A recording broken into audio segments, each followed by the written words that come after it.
बिस्मिल्लाहिर्रहमानिर्रहीम। अस्सलाम वालेकुम फ्रेंड्स, आप देख रहे हैं हमारा YouTube channel CSE guide official और मैं हूं मोहम्मद इरफानुल्लाह। आज हम बात करेंगे कि टाइप ए और टाइप बी ये क्या हैं। इन स्कॉलरशिप के बारे में हम आज डिस्कस करेंगे, क्योंकि दोस्त अब आप पूछते रहते हैं कि टाइप ए और टाइप बी के बारे में हमें बताया जाए। ठीक है, तो उसके बारे में हम अब आज डिस्कस करेंगे। देखिए, और इसके बाद मोफकॉम स्कॉलरशिप भी है। ये तीन चीज़ें मैं आपको बताऊंगा। ये वन रोड वन बेल्ट और सिल्क रोड स्कॉलरशिप जो है ये मैं आपको नेक्स्ट वीडियो में बताऊंगा, और उसके साथ यूनिवर्सिटी स्कॉलरशिप और प्रोविंशियल स्कॉलरशिप उनकी भी मैं आपको डिटेल बताऊंगा। इस वीडियो में हम टाइप ए CSE की, ये चाइनीज़ गवर्नमेंट की होती है, एक स्कॉलरशिप होती है टाइप ए, टाइप बी और मोफकॉम। ठीक है, आपने काफ़ी सारी यूनिवर्सिटीज़ आने वाले दिनों में आप मोफकॉम देखेंगे, या आप में जो ऑलरेडी जिन्होंने अप्लाई किया था उनको मोफकॉम का पता होगा कि लिखा हुआ पे ये क्या सीन है। अच्छा, अब क्या होता है जी, टाइप ए और टाइप बी और टाइप सी भी होती है। खैर, टाइप सी को छोड़ें, हम डिस्कस करेंगे इसको, उनका इसके साथ कोई लेना देना नहीं। टाइप ए जो होती है वो होती है एम्बेसी के थ्रू उसकी प्रोसेसिंग। ठीक है, और टाइप बी जो होती है वो डायरेक्ट यूनिवर्सिटी में होती है। ठीक है, और मोफकॉम जो होती है उनमें स्पेसिफिक यूनिवर्सिटीज़ आती हैं और स्पेसिफिक कंट्रीज़ भी होती हैं उनमें। ठीक है, तो अब जो है टाइप ए पे पहले हम नज़र दौड़ाते हैं। इसका ये होता है कि जो चाइनीज़ गवर्नमेंट है, चाइनीज इसको CSE type A, CSE scholarship type A और CSE स्कॉलरशिप टाइप बी कहते हैं। ये दो डिफरेंट चीज़ें हैं। गवर्नमेंट, चाइनीज़ गवर्नमेंट ही इशू करती है ये स्कॉलरशिप। अब होता क्या है, चाइनीज़ गवर्नमेंट जो है वो हर कंट्रीज़ जो जो इनके उसमें दायरा कार में आती हैं, कंट्रीज़ एम्बेसी जो इनके साथ लिंक है, तो उनको वो कहते हैं कि आप इस कंट्री से या आप अपनी कंट्री से जो पाकिस्तान में, जैसा कि फॉर एग्जांपल चाइनीज़ एम्बेसी जो पाकिस्तान में है वो कहती है आप पाकिस्तान से हमें इतने स्टूडेंट हमें दें ताकि हम उनको स्कॉलरशिप ऑफ़र कर सकें। इसी तरह इंडिया में भी, बांग्लादेश में भी। तो अब क्या होता है, हम पाकिस्तान की मैं बात करता हूँ। पाकिस्तान में जो चाइनीज़ एम्बेसी है वो एप्लीकेशन खुद भी वो कलेक्ट कर सकती है। मींस कि आप डॉक्यूमेंटेशन, वो अपना एड्रेस दे देते हैं, डॉक्यूमेंटेशन आप रेडी शेडी करके सारा कुछ एड्रेस उनके एड्रेस पे भेज दें। लेकिन उसमें क्या होता है, वो क्या करते हैं, वो आगे ऑर्गेनाइजेशन या अथॉरिटी या ऐसे समझें जो HEC है, पाकिस्तान की हायर एजुकेशन कमीशन, ठीक है, वो उनको कहते हैं कि भाई आप जो है अपने कंट्री से अपने जो है आप इतने स्टूडेंट हमें सेलेक्ट करके दें ताकि वो हम सेलेक्ट करके फिर जो है उनको आगे चाइनीज़ गवर्नमेंट को भेजें। तो HEC क्या करती है, अब HEC के पास तो काफ़ी सारी एप्लीकेशन होंगी, फिर वो हेड टेस्ट रखती है। हेड टेस्ट और मेरे ख्याल में हेड होता है, हाँ, मास्टर और बैचलर, उसके लिए PhD के लिए, और उनके लिए पता नहीं कौन सा टेस्ट होता है बैचलर वालों के लिए। तो बैचलर, मास्टर और PhD तीनों जो है उनके लिए एलिजिबल होते हैं। तो वो टेस्ट रखते हैं, वो टेस्ट जो है आपने पास करना होता है, उसका भी फिर क्राइटेरिया वो बनाते हैं। अगर टेस्ट में से आपके 60-70 नंबर आ जाते हैं और आपकी प्रीवियस क्वालिफिकेशन, जो आपकी प्रीवियस एजुकेशन है उसमें ग्रेड्स अच्छे हैं, तो वो फिर आपकी सिलेक्शन हो सकती है। लेकिन आपको टेस्ट क्लियर करना लाजमी होता है। ये होती है, तो वो फिर HEC वो टेस्ट कंडक्ट करवाती है। टेस्ट में से जिनकी वो क्राइटेरिया एग्रीगेट जो भी बनाते हैं, जिनके अच्छे मार्क्स होते हैं, ज़्यादातर वही स्टूडेंट ही जो है सिलेक्ट करके वो फिर चाइनीज़ एम्बेसी को भेजते हैं। एम्बेसी जो है वो लिस्ट आगे चाइनीज़ गवर्नमेंट को भेजती है। तो इस तरह ये प्रोसेस चलता है HEC टाइप ए का। ठीक है, तो उसकी हर साल जनवरी में जो है आती है, दिसंबर में मेरे ख्याल में वो आती है इसकी एडवर्टाइजमेंट, और जनवरी या फेब जो है 15 फेब तक उसकी लास्ट डेट होती है। टेस्ट की फ़ीस भी होती है आई थिंक उनकी अप्लाई करने की, पाकिस्तानी हज़ार रुपये। ठीक है, तो वो फिर आप टेस्ट अगर क्लियर होगा, वो इस्लामाबाद में हो सकता है, लाहौर में भी, मुख्तलिफ सिटीज़ में होता है, वो फिर आप जो भी होता है वो आपको पता चल जाएगा उस वक्त। इस पर इंशाल्लाह वीडियो भी बनाऊँगा, हर साल बनाते हैं। तो जो ये तो हो गई टाइप ए, मींस के वो एम्बेसी के थ्रू होती है। इंडिया में भी ऐसे ही होता है। इंडिया में टेस्ट वो HEC तो उनकी, मतलब जैसे हमारी हायर एजुकेशन कमीशन है, उनका तो इस तरह सीन नहीं है। वो अब 2-3 साल पहले जब एक दोस्त अप्लाई कर रहा था इंडियन, वो कह रहा था कि हम डायरेक्ट एम्बेसी को जो है वो डॉक्यूमेंट सेंड करते हैं और वो जो है आगे चाइनीज़ गवर्नमेंट को वो सेंड कर देते हैं। तो इस तरह जो है वो लिस्ट एक बना के HEC वो लिस्ट एक बनाती है, सेलेक्ट करती है स्टूडेंट जिनके नंबर अच्छे होते हैं टेस्ट में। कितने नंबर चाहिए वो डिपेंड करता है क्राइटेरिया पे कि कितने नंबर वाला वो होता है। मैक्सिमम अगर आपके 60+ नंबर हैं और आपका प्रीवियस एजुकेशन क्वालिफिकेशन जो है, क्वालिफिकेशन या एजुकेशन जो भी है, प्रीवियस जो आपके नंबर थे वो सही है, तो फिर आपकी सिलेक्शन हो सकती है। ठीक है, लेकिन रेशो उसकी कम होती है, मतलब कि सेचुरेशन बहुत ज़्यादा होती है, वहाँ पे काफ़ी सारे स्टूडेंट होते हैं, पूरा पाकिस्तान होता है। ठीक है, तो ये हो गया। अब आते हैं टाइप बी पे। टाइप बी जो होती है वो उसका सॉरी, टाइप बी जो होती है उनका आपकी कंट्री के साथ कोई लिंक नहीं होता। जैसा पाकिस्तान में आपकी किसी अथॉरिटी के साथ कोई लेना देना नहीं है, किसी एम्बेसी के साथ कोई लेना देना नहीं है। आप डायरेक्ट अप्रोच करते हैं यूनिवर्सिटीज़ को जो चाइना में है। टाइप बी में 280 यूनिवर्सिटीज़ हैं तकरीबन जो Chinese government scholarship CSC scholarship offer करती हैं। तो आपने डायरेक्ट उन यूनिवर्सिटी को अप्रोच करना है, कैसे करना है, क्या सीन है, क्या कौन सा फॉर्म फिल करना है, डॉक्यूमेंटेशन क्या है, वो सारी चीज़ें मैं ऑलरेडी जो हम बता चुका हूँ कि कौन कौन से डॉक्यूमेंट्स चाहिए।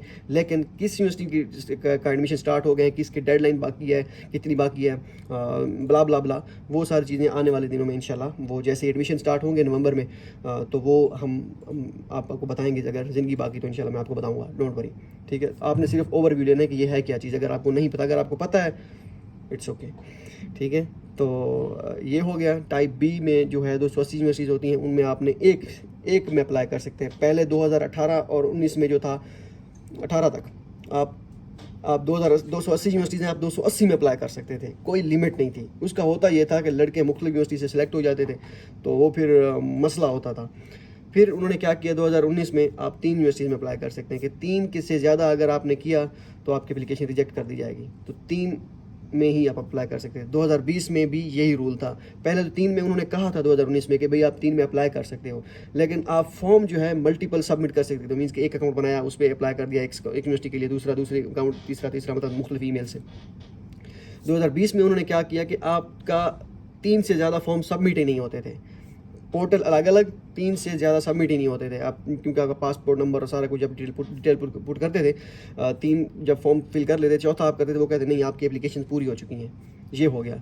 2021 में उन्होंने क्या किया, उन्होंने क्या 20 था या 21 था, मुझे एग्जैक्टली याद नहीं है, तो उन्होंने फिर एक ही पोर्टल पे आप 3 एप्लीकेशन जो है सबमिट कर सकते हैं। मीन्स कि 3 यूनिवर्सिटीज़ में आप अप्लाई कर सकते हो 280 में से। 2022 में क्या हुआ, 2022 में जो है उन्होंने एक कर दी, 22 और 23 में, बल्कि इस साल एक की है, मुझे अब थोड़ा सा भूला हुआ है, मतलब जो भी है, मतलब ओवरव्यू आपको बता रहा हूँ। तो एक ही मीन्स कि आपकी 2 एप्लीकेशन सबमिट नहीं हो सकती। तो अब आप जो है सिर्फ और सिर्फ एक सीएससी स्कॉलरशिप आप यूनिवर्सिटी में अप्लाई कर सकते हैं, सिर्फ एक। इससे पहले 3 था, पहले अनलिमिटेड था, तो इस तरह था। ठीक है, ईयर मैं इस वजह से कंफ्यूज हूँ क्योंकि भूल गया कि एग्जैक्ट कौन सा ईयर था, क्योंकि 3-4 साल हो गए। 280 में से सिर्फ आप एक यूनिवर्सिटी में अप्लाई कर सकते हैं। फिलहाल रूल यही है। आने वाले दिनों में चेंज हो जाए, दोबारा 3 कर दें, कोई कुछ नहीं कह सकते, लेकिन मेरा नहीं ख्याल चेंज होगा, क्योंकि ये रूल सही जो है लागू हो गया है, उनको समझ आ गया हाँ ये ठीक था। तो ये आप फिर यूनिवर्सिटी को आपने मेल्स करनी होती है, प्रोफेसर को एक्सेप्टेंस लेटर लेने के लिए। उसके बाद एक्सेप्टेंस जब मिल जाता है, फिर आपने जो है दोबारा फिर ऑनलाइन फॉर्म फिल करना होता है यूनिवर्सिटी का भी, जिस यूनिवर्सिटी में आप अप्लाई कर रहे हैं। वो कैसे करना है सारा कुछ जो है मैं आपको बता दूंगा। सीएससी जो है उसका फॉर्म फिल करना होता है, वो फिर आपको जो है सिलेक्शन करती है यूनिवर्सिटी। आप अगर आप उनके क्राइटेरिया पे पूरे उतरते हैं, कोई क्राइटेरिया उनका स्पेसिफिक नहीं है, बस अगर आपकी एक्सेप्टेंस है या आपके पास लक है, आपका बिलीव है, आपकी किस्मत में है, तो आपको जरूर स्कॉलरशिप मिलेगी। तो वो फिर सिलेक्शन करके यूनिवर्सिटी, एक यूनिवर्सिटी 280 यूनिवर्सिटीज़ हैं, हर यूनिवर्सिटी के पास सीटें हैं। जैसे टॉप रैंक यूनिवर्सिटी जो होती हैं उनके पास 100 सीटें भी हो सकती हैं, 150 भी हो सकती हैं, 50 भी हो सकती हैं। जो टॉप 20 में आती हैं उनका, उससे मतलब टॉप 10 से पीछे, उसके पास 30-40 भी हो सकती हैं, 50 भी हो सकती हैं, 60, डिपेंड करता है। इस तरह वेरी करती है। हर यूनिवर्सिटी की अपनी सीट्स हैं। मीन्स के सीएससी उनको हर साल ऑफर करती है कि हाँ भाई आपने इतने स्टूडेंट हमें सेलेक्ट करके देने हैं। कोई 70 करता है, कोई 80, कोई 50, कोई 10, कोई 12, कोई इतने भी होते हैं। ठीक है, तो ये वेरी करते हैं। अब वो सिलेक्ट करके जिस को जितनी सीट्स दी गई होती है सीएससी की तरफ से, चाइनीज़ गवर्नमेंट की तरफ से, चाइना स्कॉलरशिप काउंसिल सीएससी, तो वो फिर अपने हिसाब से वही बंदे सिलेक्ट करके सीएससी को भेजते हैं और चाइनीज़ गवर्नमेंट अप्रूव करती है कि हाँ भाई ठीक है, इनको हम स्कॉलरशिप ऑफर कर रहे हैं। ठीक है, तो ये सीन होता है टाइप बी का। इसका आपके कंट्री के साथ, HEC, किसी भी अथॉरिटी, एम्बेसी के साथ कोई लेना देना नहीं है। आप खुद ही अप्रोच करते हैं और ख़ुद ही आपका इनके साथ डायरेक्ट लिंक होता है। वो फिर आपको वीज़ा वगैरह बाद में इशू करते हैं कि आपकी सिलेक्शन हो जाती है, फिर वीज़ा आपके आपके घर जाते हैं, डॉक्यूमेंट्स आपका एड्रेस देते हैं जब आप ऑनलाइन फॉर्म फिल कर रहे होते हैं। तो फिर जो है आप वीज़ा लगवा के चाइना। ठीक है, इसके बाद आते हैं मोफकॉम स्कॉलरशिप पे। मोफकॉम जो है ये इसमें 26 यूनिवर्सिटीज़ आई थिंक आती हैं, उस वक्त थी। 2019 आखिरी साल था जब मोफकॉम स्कॉलरशिप दी गई थी। उसके बाद कोविड आ गया था, खली वली सारा काम जो है वो ख़त्म हो गया। मोफकॉम स्कॉलरशिप उसके बाद ऑफ़र नहीं की गई। ठीक है, तो अब भी मेरे ख्याल में कोई भी मोफकॉम स्कॉलरशिप कोई यूनिवर्सिटी भी ऑफ़र नहीं कर रही। उसमें स्पेसिफिक जो है यूनिवर्सिटीज़ भी होती हैं, स्पेसिफिक कंट्रीज़ भी आई थिंक होती हैं, बल्कि स्पेसिफिक यूनिवर्सिटीज़ होती हैं, हाँ कंट्री भी होते हैं स्पेसिफिक, तो वो और स्पेसिफिक यूनिवर्सिटीज़ भी होती हैं कि ये यूनिवर्सिटी कुछ यूनिवर्सिटी मोफकॉम स्कॉलरशिप, जैसे हस्ट है, Huazhong University of Science and Technology है, उसके बाद और कौन सी यूनिवर्सिटी मुझे भूली हुई है, काफ़ी सारी यूनिवर्सिटीज़ हैं जो उनकी वेबसाइट पे लिखा होता है मोफकॉम स्कॉलरशिप, लेकिन मोफकॉम की डिटेल जो है पुरानी 2019 वाली लिखी हुई। उसके बाद जो है मोफकॉम स्कॉलरशिप, उसमें ये होता था, उसमें मोफकॉम में आप वो भी एम्बेसी के थ्रू प्रोसेसिंग उसकी होती थी।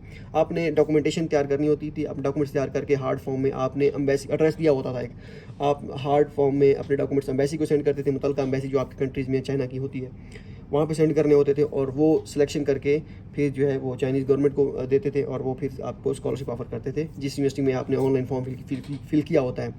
मीन कि जब आप फॉर्म फिल कर रहे होते हैं सीएससी का, वो भी सीएससी का फॉर्म ही आपने फिल करना होता है। एजेंसी नंबर जहाँ पे आपने टाइप करना होता है ना, एजेंसी नंबर क्या होता है वो आपको आने वाले दिनों में पता चल जाएगा, एक नंबर होता है, तो वो मोफकॉम आगे आ जाता है, वो लिखा हुआ, तो वो मोफकॉम का एजेंसी नंबर पुट करने के बाद नीचे जो है आपने फिर यूनिवर्सिटी सेलेक्ट करनी होती है। जिस यूनिवर्सिटी में आप को सिलेक्ट करते हैं वो फिर चाइनीज़ एम्बेसी जो है वो आपके फॉर्म जो है चाइनीज़ गवर्नमेंट को सेंड करते हैं, चाइनीज़ गवर्नमेंट आपकी उसी यूनिवर्सिटी में स्कॉलरशिप जो है आपको ऑफर कर देती है। ठीक है, तो इस तरह भी होता था, अब मोफकॉम नहीं है। पता चल गया टाइप ए एम्बेसी के थ्रू, डिटेल से इस वजह से बता रहा हूँ ताकि आपको पता चल जाए, वरना सिंपल मैं ये भी बता सकता था टाइप ए जो है एम्बेसी के थ्रू होती है। स्टूडेंट कह रहे होते हैं कि आप ज़्यादा लंबी वीडियो बनाते हैं, जो है आप शॉर्ट वीडियो में बनाएं, शॉर्ट वीडियो में यही बन सकती है। टाइप ए जो एम्बेसी के थ्रू होती है, टाइप बी जो है आपको यूनिवर्सिटी में डायरेक्ट अप्लाई कर सकते हैं, और मोफकॉम जो है वो भी एम्बेसी के थ्रू होती है, और उसमें कुछ चंद यूनिवर्सिटी आती हैं। ये तीन एक फिक्रे में सारी ख़त्म, एक उसमें मिनट में। अब फिर कहेंगे कि भाई एम्बेसी के थ्रू कैसे होती है, वो भी बता दें। अब बाद में अब चाहे टाइप ए का आपको पता चले कि भाई ये एम्बेसी के थ्रू होती है, बाद में आपको पता आप कहें कि भाई ये तो HEC टेस्ट कंडक्ट करवा रही है, अब उसको भी बताना ज़रूरी था। जो है एम्बेसी यूनिवर्सिटी के थ्रू आप कहेंगे कि भाई यूनिवर्सिटी में कैसी, ये क्या 280 यूनिवर्सिटी कहाँ से आ गई, हम कैसे अप्लाई ऑनलाइन फॉर्म कहाँ से आ गया। उसके बाद मोफकॉम जो है ये इसमें चंद यूनिवर्सिटीज़ कैसे आ गई, और उसमें एम्बेसी के थ्रू कैसे होता है इन्फॉर्मेशन ये वो, और मोफकॉम में हमें अप्लाई करना है ये है वो है। तो इस तरह फिर कभी कभार जो है डिटेल से बताना लाजमी होता है। कम से कम मैं सेटिस्फाई नहीं होता अगर मैं डिटेल से ना बताऊं। ठीक है, डॉलर तो कोई यहाँ पे इतने मैं छाप नहीं रहा कोई 12-13 मिनट की वीडियो से कि भाई मुझे जो है यहाँ से कोई लाखों डॉलर मिल जाएंगे। ठीक है, अर्निंग मैंने आपको दिखाई दी है कितनी थी। अगर मज़ीद भी आपकी तसल्ली नहीं होती अर्निंग की, मैं एक वीडियो और भी बनाने वाला हूँ। जब 30,000 सब्सक्राइबर हो जाएंगे ना, तो फिर मैं आपको अर्निंग दिखाऊंगा कितनी अर्निंग है। बड़े आप जो है कहते हैं कि ये ऐसे इतनी वीडियो है, ये है वो है। मैं आपको पहले कहता हूँ कि भाई हर बंदे का अपना तरीकाकार है बताने का, और वीडियो में मैंने अभी तक कहा नहीं है कि चैनल को सब्सक्राइब कर लें और वीडियो भी देखें, पूरी देखें, और ये वो कभी नहीं कहा। अब ये आप पे वेरी करता है कि आप देखते हैं या नहीं देखते। हाँ, जब तक मैं सेटिस्फाई नहीं हूँ वीडियो बनाने में या उसमें आपको बताने में फुल टाइम, तो तब तक मैं वैसे ही बनाऊँगा जैसे मैं बनाता रहा हूँ और जैसे मैं बना रहा हूँ। बाकी हैप्पी बर्थडे टू यू। मिलते हैं अगली वीडियो में, दुआओं में याद रखिएगा। अल्लाह हाफिज़।